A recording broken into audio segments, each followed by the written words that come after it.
Sementara Sintayong ia memilih diam, tak ada komentar apalagi pembelaan. Yang ada hanyalah sebuah unggahan sederhana.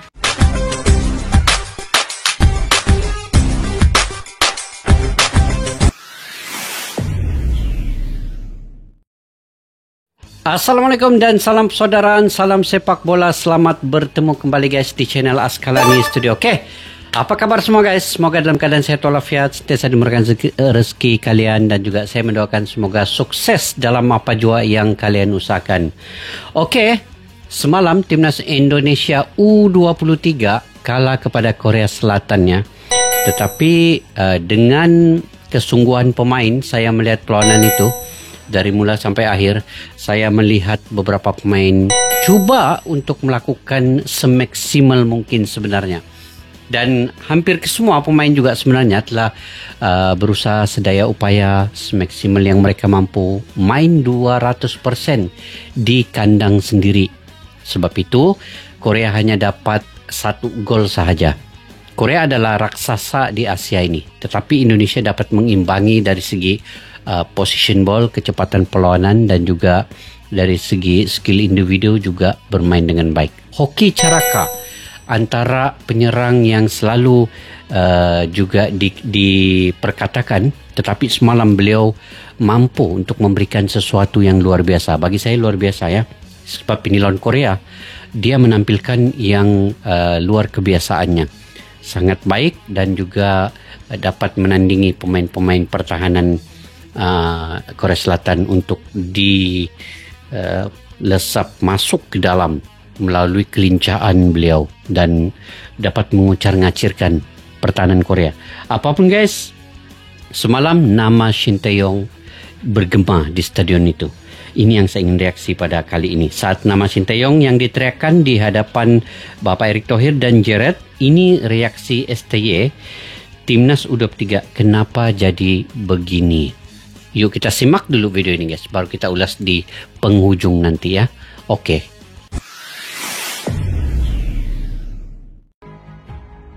Masih ingatkah kalian dengan momen bersejarah ini?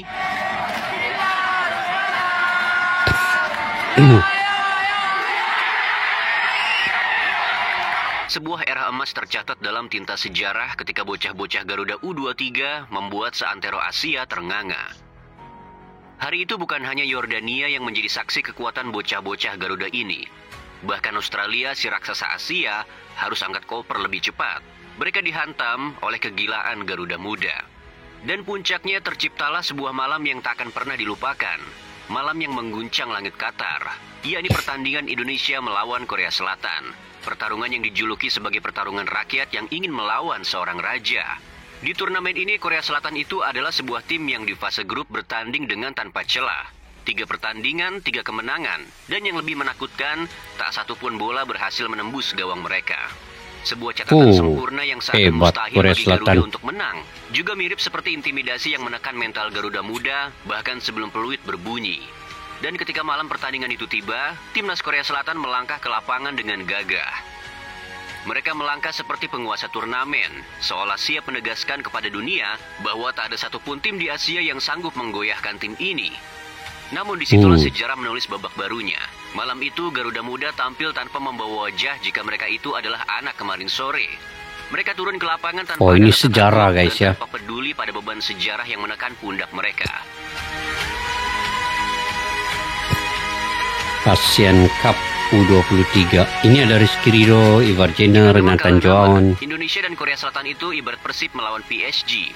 Namun di turnamen ini strategi kita Persib lebih lawan matang. PSG ya. Skill individu beberapa pemain timnas malah di atas rata-rata. Mentalitas juga tertempa di Eropa.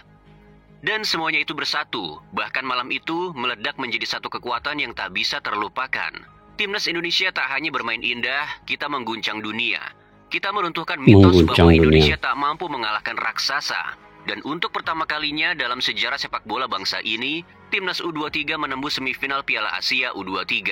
Sebuah tonggak sejarah yang tak hanya membanggakan kita semua, tapi juga menegaskan pada dunia bahwa tim ini mulai bangkit. Lalu lahirlah sebuah era baru, era Garuda Muda U23, generasi penerus bangsa. Sebuah generasi yang menyalakan kembali James Traven tadi. bahwa inilah anak terbaik yang dimiliki negeri ini. Nama-nama yang suatu hari nanti akan Pamungkas. berdiri gagah mengisi panggung timnas senior dan menjaga marwah merah putih di kancah dunia. Kita sadar kita tak boleh berjalan di tempat. Kita tak boleh Muhammad terlena Ferrari. dengan satu kemenangan bersejarah atas Korea U23 di Piala James Asia yang Raven. lalu. Karena sepak bola dunia tak pernah berhenti bergerak. Negara-negara lain terus berlari. Bahkan terbang Betul. meninggalkan kita, memperkuat fondasi mereka dengan tempaan. Dan Indonesia harus berani menjawab tantangan itu. Harus ikut mengepakkan sayap lebih tinggi dan lebih gagah dari sebelumnya. Rafael Strik ada juga main semalam. Di bawah kendali sang pelatih asal Belanda Gerard van den Berg, Garuda Muda mulai melangkah. Sebuah langkah penuh harapan di kualifikasi Piala Asia U23. Di grup J, Indonesia dipercaya menjadi tuan rumah bersama Laos, Makau, dan sang raksasa Asia, Korea Selatan. Kita bersaing demi satu tiket menuju panggung utama. Aturannya sederhana, hanya juara grup yang otomatis lolos. Sementara 4 runner-up terbaik dari 11 grup akan menyusul. Artinya skenarionya 4 runner-up jelas. terbaik. Ada 2 jalan untuk Garuda Muda. Pertama, sapu bersih kemenangan, atau kedua, hancurkan Makau dan Laos dengan skor telak, lalu minimal menahan imbang Korea Selatan. Namun sepak bola bukanlah ilmu pasti. Yang terjadi justru di luar perkiraan. Laga pembuka Seri kita dengan tersandung, Laos. hanya bermain imbang melawan Laos. Bangkit di laga kedua, Indonesia berhasil melumat Makau. Dan pilihan satu-satunya jika ingin lolos ke 5-0. Piala Asia, kita harus menang melawan Korea Selatan. Karena jangankan kalah, seri saja kita sudah akan dipastikan gagal lolos. Tetapi di laga pamungkas itu, Korea Selatan terlalu kokoh untuk dihantam seperti dulu. Dan hasil akhirnya timnas kita tumbang. Bukan hanya tumbang di rumah 1-1. sendiri, tetapi juga harus mengubur mimpi tampil di Piala Asia U23 mendatang. Dan disitulah dunia tersentak. Gagal lah. Tim yang beberapa waktu lalu membuat Sama dengan sejarah Malaysia, menembus gagal. semifinal Piala Asia U23 Qatar, hari ini tim itu harus menelan kenyataan pahit. Bahkan tim yang katanya mau berbicara banyak di pentas Asia itu justru gagal lolos ke turnamen. Di saat Garuda Muda tersungkur, publik sepak bola Indonesia pun mulai geram. Pertanyaannya menggema. Mengapa begitu jomplang kualitas U23 hari ini dibandingkan dengan era Sintayong? Tapi bagi saya lah kan guys, dia bukan kekurangan pada timnas U23 kali ini. Tetapi tim-tim lain juga sedang berkembang dan mempertingkatkan permainan mereka. Jadi tidak juga kita bisa menyalahkan Jared Wedenbuk lah bagi saya lah. Karena tim-tim lain juga membuat penampilan yang baik. Macam Korea Selatan ini. Mereka juga berusaha untuk lolos secara otomatis. Jadi mereka meningkatkan stamina dan sebagainya. Dan pengalaman mereka bermain di Piala Dunia ya, Korea Selatan ini, itu yang mereka gunakan. Nah, begitu. Tapi ada pro dan kontranya lah. Oke, kita lanjut dulu.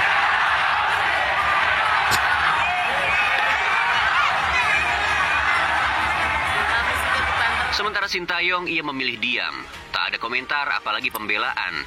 Yang ada hanyalah sebuah unggahan sederhana, dirinya tengah menunjukkan sebuah buku yang berjudul Satu Tim, Kita Menang. Sebuah buku yang ia tulis untuk dipelajari. Namun justru dari kesunyian itulah kerinduan netizen pun pecah. Kolom komentarnya dibanjiri suara-suara netizen. Yang satu suara berbunyi, Garuda rindu nahkoda lamanya. Dan lebih menyakitkan lagi, mari kita lihat apa yang terjadi pada tim-tim yang Sintayong tumbangkan di Piala Asia yang lalu. Yordania yang kita kalahkan di fase grup, hari ini justru berdiri sebagai juara grup A. Australia yang kita juara kalahkan grup lebih A. awal, juga berhasil keluar sebagai juara grup D. Dan Vietnam lawan bebuyutan kita, justru melaju sebagai juara grup C. Sementara timnas U23 era baru ini tercampak jauh di bawah, bahkan gagal menaklukkan Laos. Sebuah kenyataan yang menampar keras harga diri kita semua. Kita sepakat apapun hasilnya, gagal lawan perjuangan Laos. Garuda Muda kali ini tetap layak mendapat apresiasi. Pelatih, staf dan para pemain telah mencurahkan tenaga, waktu dan keringat mereka untuk mengibarkan merah putih di panggung Asia. Mereka sudah memberi segalanya di lapangan, dan atas itu mereka tetap layak dihormati. Namun mari kita jujur pada diri kita sendiri. Jika kita bicara soal kualitas permainan, maka ada ruang yang begitu besar untuk dibenahi. Kontrol bola yang kerap terlepas, umpan yang salah arah, pergerakan tanpa bola yang tak sinkron, hingga posisi yang kerap terlambat. Semua itu menjadi catatan penting. Kita harus berani mengakui ada penurunan, terdapat celah yang menganga, dan ada pekerjaan rumah besar yang tak bisa diabaikan.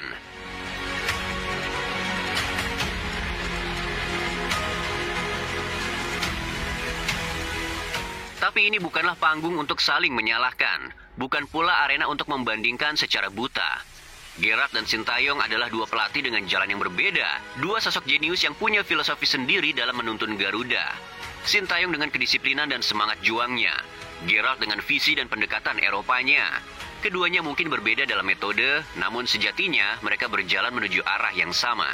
Namun sekali lagi, mari kita jujur pada kenyataan.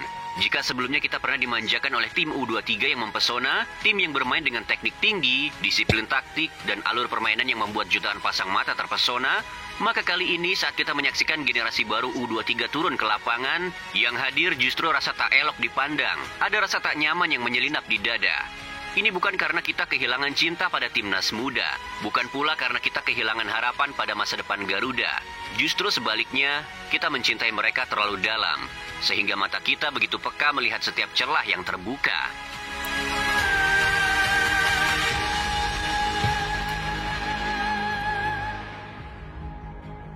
Kita melihat ada jarak yang begitu lebar menganga di hadapan kita. Jarak antara mimpi yang kita bangun dengan kenyataan yang dipertontonkan.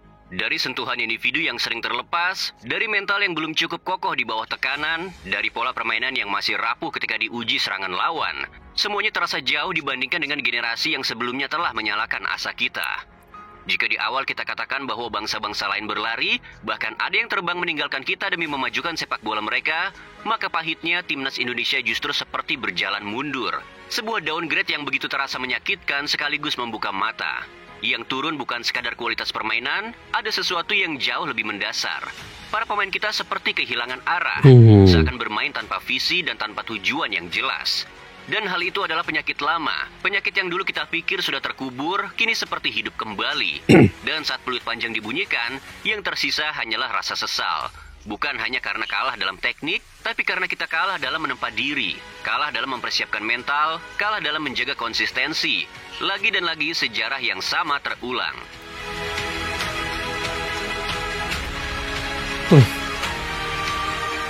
Maka dengarlah baik-baik, perubahan tak bisa lagi ditunda.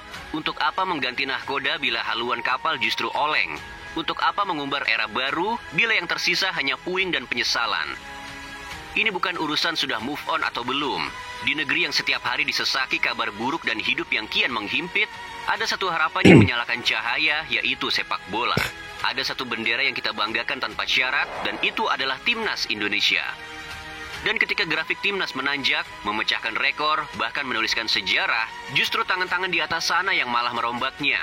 Mereka berjanji seolah-olah bilang langit akan lebih biru dari era Sintayong. Namun hasilnya apa? Runtuh. Harapan kita semua berserakan ke tanah. Tanyakan pada hati nurani, bukankah itu sama saja merampas kebahagiaan jutaan supporter? Pikirkan matang-matang. Jangan jadikan Garuda sebagai laboratorium ego. Jika mau merombak, rombak yang benar. Strukturnya, pembinaannya, kalendernya, kualitas lawan uji tandingnya. Kami tak meminta keajaiban. Kami menuntut kejujuran dan keberanian mengambil keputusan yang berpihak pada prestasi, bukan kepentingan. Sebab di tiap rumah yang menunggu kick-off, ada doa yang sama. Jangan rampas satu-satunya alasan kami untuk merasa bahagia. Jujur saja, kita sedang merindukan sebuah era yang mengguncang jagat Asia. Sebuah masa emas, era Nathan Choaon, sang jenderal lapangan yang tak pernah mengenal kata lelah. Menguasai setiap jengkal rumput seakan lapangan itu adalah miliknya. Kita rindu kejeniusan Ivar Jenner, maestro lini tengah yang umpannya bak Toni Kroos dari timur. Kita rindu kecepatan sekaligus ketajaman Rafael Strike. Kita pun merindukan ketangguhan dan ketenangan Rizky Ridho, si pemimpin di lini belakang yang menyalakan bara keberanian di hati kawan-kawannya. Dan siapa bisa lupa, Pratama Arhan dengan lemparan mautnya, yang lebih berbahaya dari sepak pojok, yang setiap kali bola meninggalkan tangannya, kiper lawan pun gemetar. Di sisi lain ada keberingasan Justin Hubner, sang palang pintu beringas yang menjaga pertahanan Garuda seolah nyawa bangsa ini berada di pundaknya. Mereka bukan hanya sebuah tim, mereka adalah generasi emas. Generasi yang dengan keberanian dan darah mudanya membuat Asia terdiam, yang membuat seluruh kontestan tak percaya Indonesia bisa sehebat itu. Generasi emas. Namun waktu tak pernah berhenti. Era itu kini telah berlalu. Mereka beranjak dewasa, naik pangkat, ada juga yang dipanggil untuk mengabdi di level timnas senior. Dan nama mereka tak lagi ada di daftar skuad U23. Tapi satu hal yang tak akan pernah pudar, jejak mereka telah tercatat di kitab sejarah Garuda Muda. Mereka adalah generasi yang menyalakan api, yang membuktikan bahwa Indonesia bukan lagi tim penggembira. Mereka adalah anak-anak muda yang mampu membuktikan bahwa Garuda bisa terbang menembus langit Asia hingga dunia tak lagi bisa memandang rendah negeri kita. Lalu akan muncul suara-suara yang mempertanyakan, giliran menang dipuja, giliran kalah dihujat. Tidak, 1000 kali tidak. Apa yang kita lontarkan hari ini bukanlah hujatan murahan. Ini adalah cinta yang paling jujur. Cinta yang tak pernah pudar hanya karena hasil di papan skor. Kita bukan pemuja buta yang hanya bertepuk tangan saat Garuda menang, lalu bungkam saat Garuda terjatuh. Kita mencintai timnas bukan hanya dengan sorakan, tapi juga dengan keberanian untuk berkata apa adanya. Karena justru dari kritik lahir kesadaran, dari kekecewaan lahir kekuatan, dan dari rasa sakit lahirlah tekad untuk bangkit lebih berani.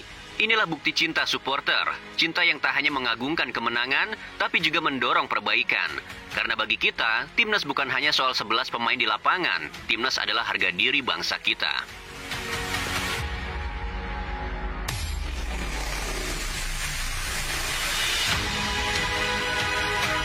Terbakar emosi. Ia adalah perisai tim, bukan bara yang menyulut api. Ia tahu kapan harus bicara, kapan harus bertindak, dan kapan harus tenang demi timnya. Untuk para bek, belajarlah dari Rizky Ridho. Ia mungkin bukan pemain luar negeri, tapi ketenangannya itu hasil dari tempaan keras dan kecerdasan bertahan yang mumpuni. Ia tak butuh label, karena ia sudah memberi dampak nyata. Untuk fullback Indonesia, lihatlah Kelvin Verdong. Bukan pemain yang sibuk drama di media sosial, ia berbicara lewat kakinya, bukan lewat status. Setiap overlap, setiap tackle, setiap crossing, itu lebih nyaring dari ribuan kata. Untuk para gelandang, contohlah duet Tom Hai dan Joey Pelopesi. Satu adalah otak permainan, satunya lagi adalah penghancur serangan lawan. Kreator dan destroyer dalam satu tarikan napas. Mereka tak butuh panggung, mereka membangun orkestra di lini tengah. Dan untuk kalian para penyerang muda, lihatlah Ragnar Uratmangun, Egy Maulana Fikri, dan lihatlah Ole Romeni. Mereka bukan lagi pemburu validasi, mereka pemburu gol. Mereka tidak mencari pengakuan, tetapi mencari kemenangan. Kekalahan ini bukan akhir, ini hanyalah satu babak dalam perjalanan panjang kalian. Bangkitlah, bukan untuk membungkam kritik, tapi untuk membuktikan bahwa Garuda Muda tak pernah kehabisan nyali. Karena sejarah tak pernah ditulis oleh mereka yang menang muda, tapi oleh mereka yang tak pernah menyerah. Bangkitlah Garuda Muda, karena turnamen berikutnya menunggu, dan sejarah masih ingin menuliskan nama kalian dengan tinta kemenangan. Oke guys, itu dia. Sulit untuk kita perkatakan perbezaan di antara Sinteyong dengan Jared Wedenberg. Karena masing-masing punya kelebihan dan kekurangan. Dan masing-masing memegang pada prinsip dan filosofi tersendiri. Kalau contoh macam Sinteyong ini, dia punya kelebihan, lebih mendisiplinkan pemain dan juga membentuk mental. Jadi mental baja, begitu.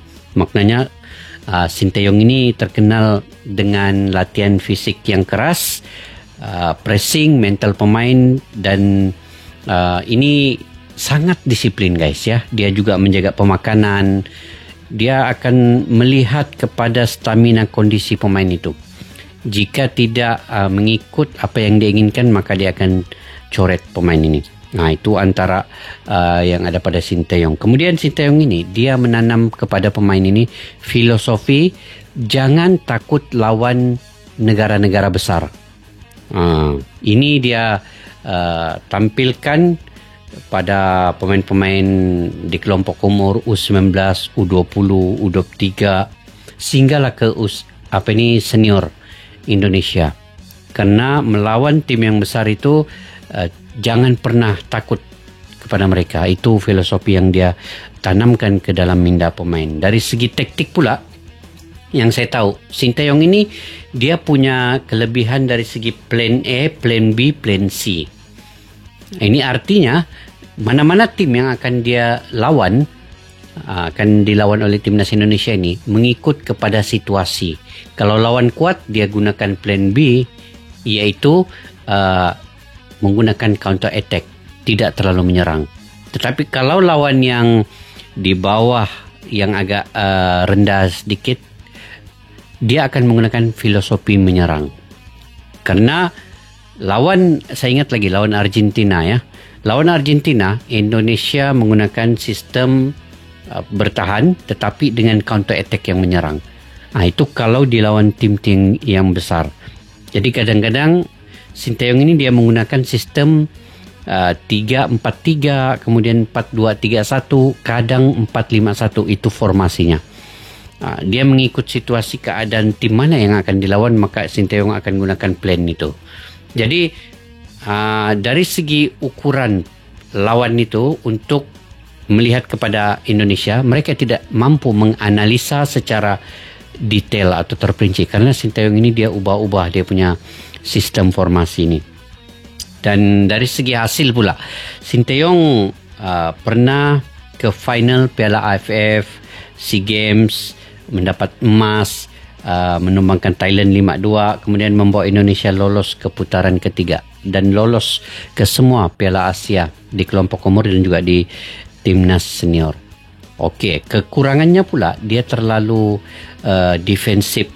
Maknanya kadang-kadang terlalu parkir bas. Dan hubungan dengan PSSI pula tidak terlalu baik. Kemudian kurang memberi ruang kepada pemain diaspora. Dia lebih fokus kepada pemain lokal. Itu Sinteyong. Kalau Jared Vedenbok pula, daripada kelebihan dia, mengembangkan generasi diaspora. Ivar Jenner, Jens Reben, Rafael Struijk juga dibawa. Dan dari segi pola permainan, dia lebih condong kepada gaya Eropah moden. Maknanya build up daripada bawah, penguasaan bola dan juga passing-passing pendek. Sampailah untuk cetakan gol. Jadi taktik beliau ini menyerang sama dengan taktik Patrick Kluivert. Formasi yang selalu sering dipakai 4-3-3 dan juga 4-2-3-1 dengan menggunakan wing secara kecepatan. Tetapi kadang-kadang hasil ataupun lebih kepada cetakan gol itu agak sulit sedikit. Itu yang perlu dipertajamkan oleh Jared Vedenbok ini. Kemudian dari segi kekurangannya, dia masih lagi baru di timnas Indonesia ini dan belum ada lagi kita nampak hasilnya ya. Karena Sinteyong dulu 5 tahunnya baru dapat hasilnya. Dia step by step. Tapi ini baru juga. Jadi mungkin formasi masih lagi dalam eksperimen, masih lagi kita nampak longgar di sisi pertahanan itu. Walaupun pemain-pemain timnas Indonesia U23 semalam lawan Korea ini juga sebenarnya berusaha juga.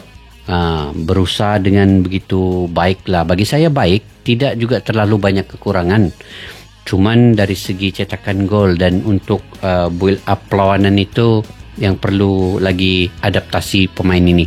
Kontrol bola juga perlu divariasikan dengan keadaan di Asia Tenggara ini. Mungkin terlalu membawa cara permainan Eropah kan. Jadi pemain-pemain dapat kejutan di situ. Jadi mungkin mereka perlu beradaptasi lagi dengan lebih keras lagi nanti untuk mengikuti sistem pola permainan Eropah itu. Jadi itu saja guys, mungkin sedikit analisa daripada saya. Mungkin kalian juga punya penganalisaan tersendiri. Tetapi tetap kita kangen dengan ST karena membangun pemain-pemain muda Indonesia di kelompok umur sampailah yang ada sekarang ini, itu perlu dibanggakan juga. Satu kebanggaan untuk kita yang punya pendirinya adalah Sinteyong. Kita tidak lupa juga dia punya prestasi semua itu. Memang sangat-sangat bermanfaat untuk timnas Indonesia secara keseluruhannya. Oke guys, sampai di situ saja video pada kali ini. Mungkin kalian punya pandangan pendapat sendiri. Kalian boleh komentar ya di ruang kolom di bawah. Oke, sampai kita jumpa lagi. Assalamualaikum warahmatullahi wabarakatuh. Bye-bye. Askalani Studio untuk kita channel yang bereaksi tentang apapun yang ada di Indonesia, channel YouTube dari Malaysia di Askalani Studio. Jika mau tahu tentang Indonesia, ayo like and subscribe channel kami Askalani Studio.